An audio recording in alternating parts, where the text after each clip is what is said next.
60 Minutes Rewind. We're used to spy novels about the Russians, but today's reality in espionage is different. China has just as good a spy network in the United States, and tonight you are going to see a Chinese spy caught red-handed taking American military secrets from an employee of the Defense Department.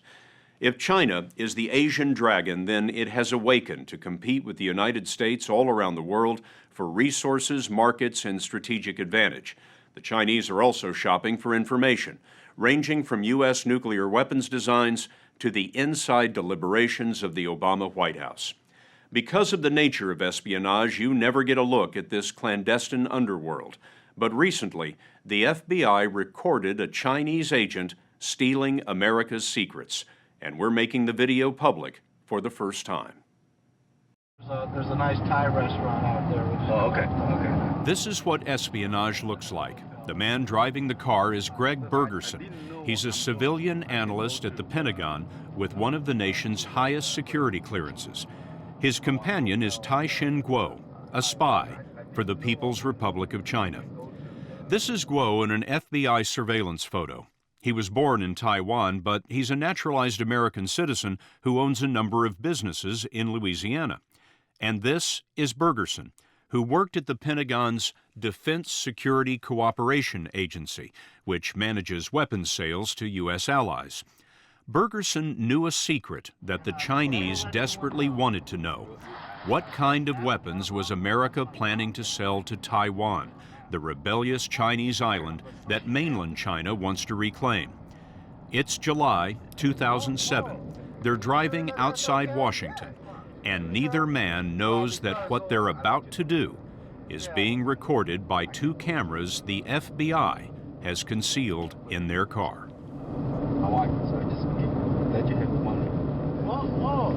You sure that's okay? Yeah. You sure? We watched the tape with John Slattery, the FBI agent at headquarters who oversaw the case. He recently retired as a deputy assistant director. What's happening there? Information has been passed prior, and this is reward for that, or there is expectation that passage of information is forthcoming. So that's what's happening right here. How much money is he holding in his hand? I think we're probably looking at about $2,000, thereabouts. Tai-Shin Guo's money and contacts came to the FBI's attention while the Bureau was investigating a different Chinese espionage case. They followed him, tapped his phone, watched his email, and all of that led to Bergerson.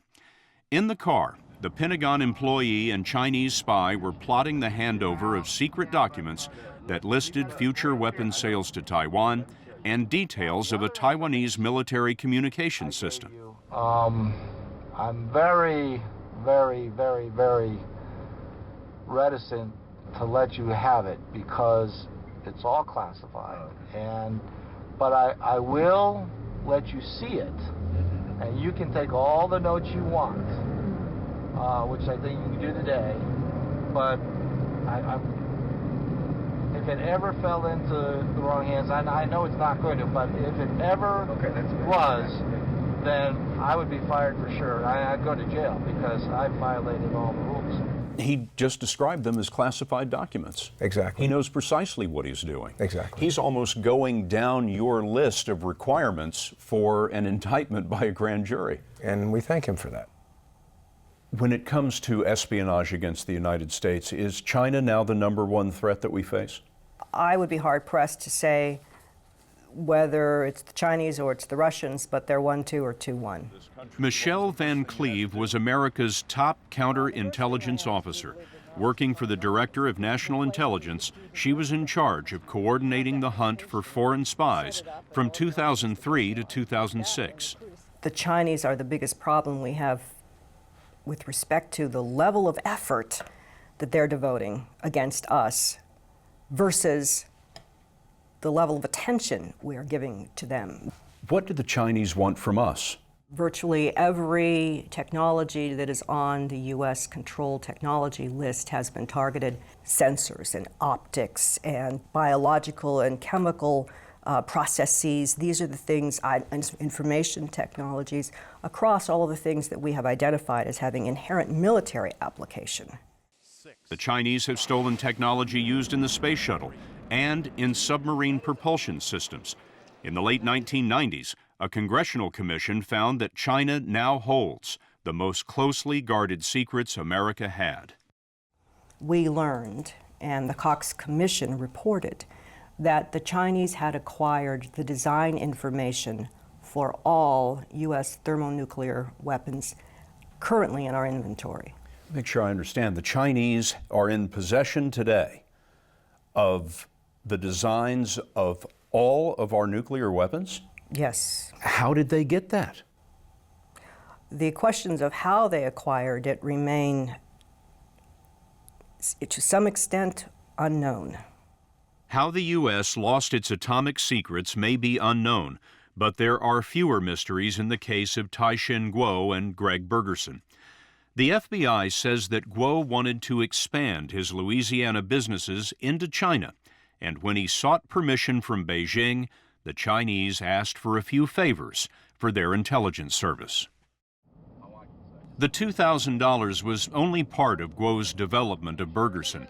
Kuo wined and dined his spy, and Bergerson seemed to have an appetite for espionage. At one dinner, Kuo's tab came to $710. Kuo took Bergerson to Las Vegas for some shows, and the day of the ride, Kuo brought a box of expensive cigars.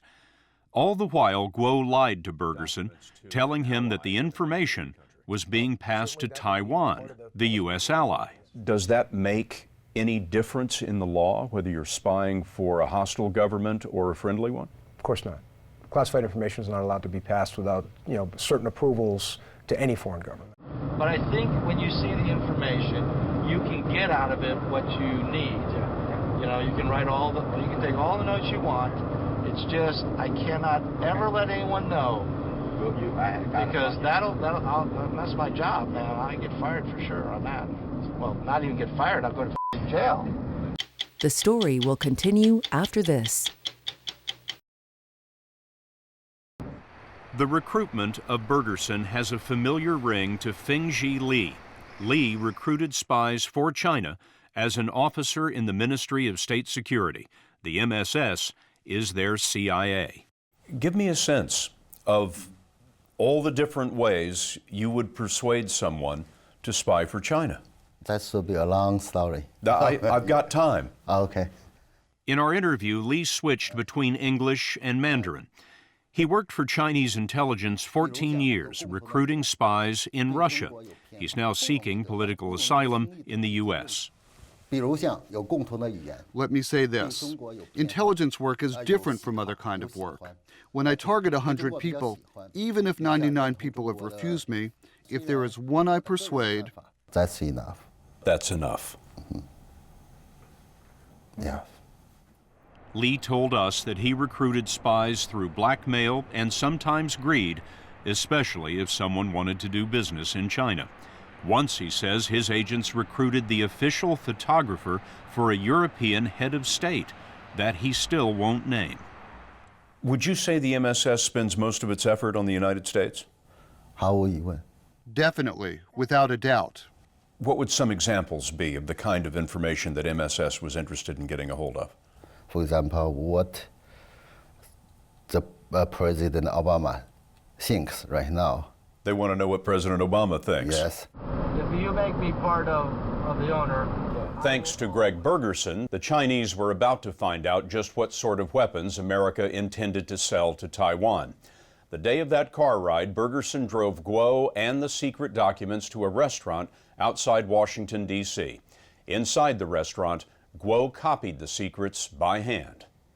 Out in the parking lot, Bergerson waited with a glass of wine, one of those cigars, and the FBI in tow.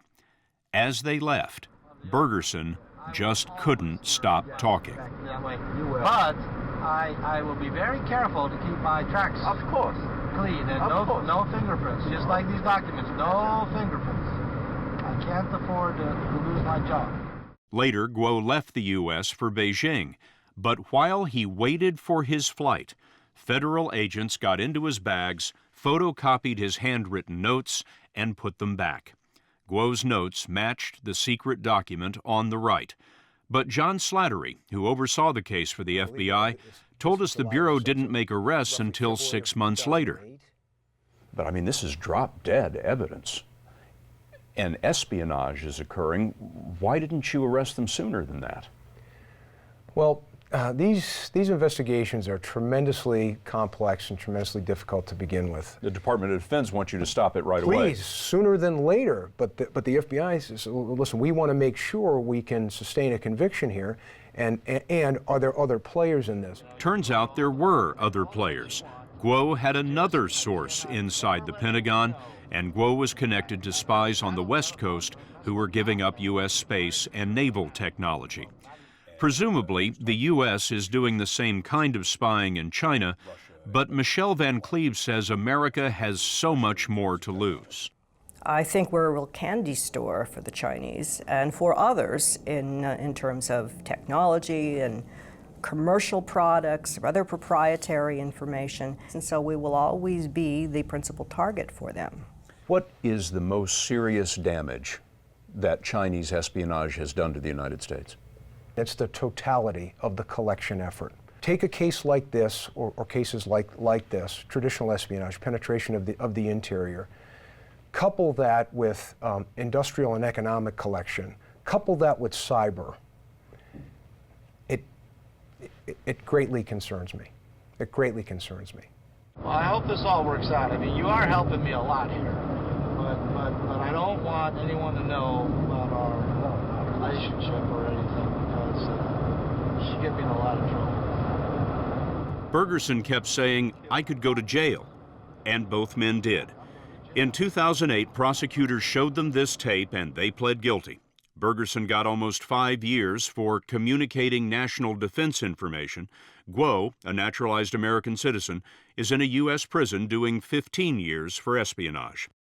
Prison may have been the best option Bergerson had, because after he left the car, Guo pulled out his own tape recorder. We'll never know why he taped the damning conversation, but it is classic spycraft to use blackmail to get at ever deeper and deeper secrets.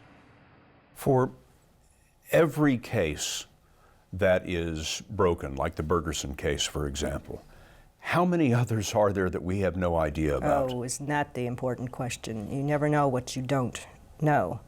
But certainly we have seen such an extensive range of activities by the Chinese that it should make you very uncomfortable.